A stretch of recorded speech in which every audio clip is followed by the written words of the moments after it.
Hamas के साथ साथ इसराइल को भी काफ़ी मोटा नुकसान हो रहा है। जिस तरह से हमास के लोग मारे जाते हैं, जिस तरह से गज्जा के लोग मारे जाते हैं, उसी तरह से इसराइल के भी फौजी मारे जाते हैं और इसराइल को भी मोटा नुकसान हो रहा है। दोस्तों, मसलन आज की ही बात कर ले तो आज गज्जा में 3 इसराइली सैनिक मारे गए हैं और करीबन 10 से ज़्यादा इसराइली सैनिक घायल हुए हैं। इसी तरह से बरोज इसराइली सैनिक मारे जाते हैं और घायल भी होते हैं। वहीं आज फिर हमास की तरफ से दर्जनों रॉकेट इसराइल पर दागे गए हैं, जहां पर इसराइल दावे करता है कि हम हमास को ख़त्म कर दिए हैं और कुछ ही दिन में हम हमास का मुकम्मल तौर पर खात्मा कर देंगे।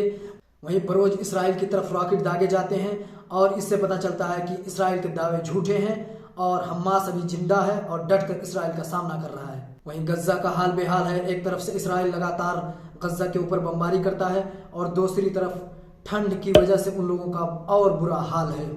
वहीं जब से ये ठंडी का मौसम शुरू हुआ है तब से लेकर अब तक कई सारे बच्चे ठंडी की वजह से मारे जा चुके हैं। वहीं इसराइल में लगातार फौजियों की कमी बढ़ती जा रही है। मैंने आपसे कहा कि गज्जा में लगातार इसराइली सैनिक मारे जाते हैं, जिसकी वजह से इसराइल में फौजियों की कमी हो रही है और यहूदी फौज में शामिल होना नहीं चाहते, क्योंकि उन लोगों को पता है कि अगर शामिल होंगे तो फिर बाद में हशर वही होगा। जिस वजह से यहूदियों को मार पीट कर जबरन फौज में शामिल करवाया जा रहा है और जो लोग शामिल नहीं होते उन लोगों को मार पीट कर गिरफ्तार भी किया जा रहा है। इसराइल का एक मजहबी कौम है, एक धार्मिक कौम है, जिन लोगों का कहना है कि हम लोग जंग और दुनियादारी से हम लोग बहुत दूर हैं और हम लोगों को इन सब चीज़ों से मतलब नहीं है। हम लोगों का काम सिर्फ है अपनी इबादत करना और अपने मजहब को फैलाना। ये मजहबी ग्रुप जो यहूदियों की है, उन लोगों की तरफ से साफ कह दिया गया है कि हम लोग मर जाएंगे लेकिन हम लोग जंग में नहीं जाएंगे।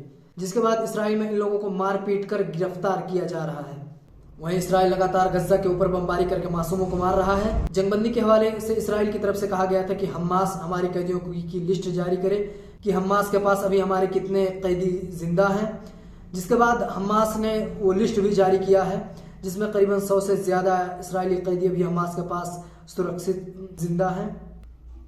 लेकिन फिर भी इसराइल जंगबंदी से पीछे हट रहा है और लगातार गज्जा के ऊपर बमबारी कर रहा है और लगातार गज्जा में लोगों को मार रहा है। वहीं आपको लेबनान की तरफ लेके चलो। इसराइल का लेबनान के ऊपर भी लगातार बमबारी जारी है। आज इसराइल ने लेबनान के कई सारे जगहों पर हमला किया है, जिसमें इसराइल की तरफ से बताया गया है कि हमने हिजबुल्लाह के ठिकानों को तबाह और बर्बाद किया है और हिजबुल्लाह के कई सारे ठिकानों पर रेड भी मारी है, जिसमें हिजबुल्लाह के कई सारे बड़े हथियार के जखीरे को इसराइल ने जब्त भी किया है। लेकिन वहीं आपको बता दूं कि इससे हिजबुल्लाह को रोका या उसे कमज़ोर नहीं किया जा सकता है, क्योंकि उसके पीछे एक बड़ी शक्ति है जिसका नाम ईरान है। वहीं आपको सीरिया की तरफ लेके चलूँ तो सीरिया का हाल बेहाल है। दरअसल सीरिया में जहां पर तेल और गैस है वहीं पर कुर्दिशों का कब्जा है और उनको इसराइल और अमेरिका मुकम्मल तौर पर सपोर्ट करता है। हालांकि कुर्दिशों के खिलाफ सीरिया की कार्रवाइयाँ जारी हैं और मोहम्मद अल-जुलानी ने यह बात भी कही है कि हम सीरिया को किसी तरीके से भी अलग नहीं होने देंगे और हम मुकम्मल तौर पर कुर्दिशों का खात्मा करके पूरी सीरिया को आज़ाद करवाएंगे।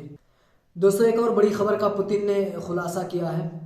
दरअसल अजरबैजान का जो प्लेन कजाकिस्तान में क्रैश हुआ था, पुतिन की तरफ से बताया गया है कि जब ये प्लेन जा रहा था उसी वक्त यूक्रेन का ड्रोन हम पर हमला कर रहा था, जिसको हमारे एयर डिफेंस सिस्टम ने डिस्ट्रॉय किया। उसी के चपेट में ये प्लेन भी आ गया, जिसकी वजह से ये क्रैश हो गया। इसके लिए रसिया के राष्ट्रपति व्लादिमीर पुतिन ने अजरबैजान से माफ़ी मांगी है। दोस्तों, इसी तरह से सही और सच्ची खबरें जानने के लिए हमारे चैनल को सब्सक्राइब करें। और भी बहुत सारी खबरें आ रही हैं, कुछ देर के बाद मैं फिर आप लोगों के सामने हाजिर होऊंगा। अभी के लिए बस इतना ही।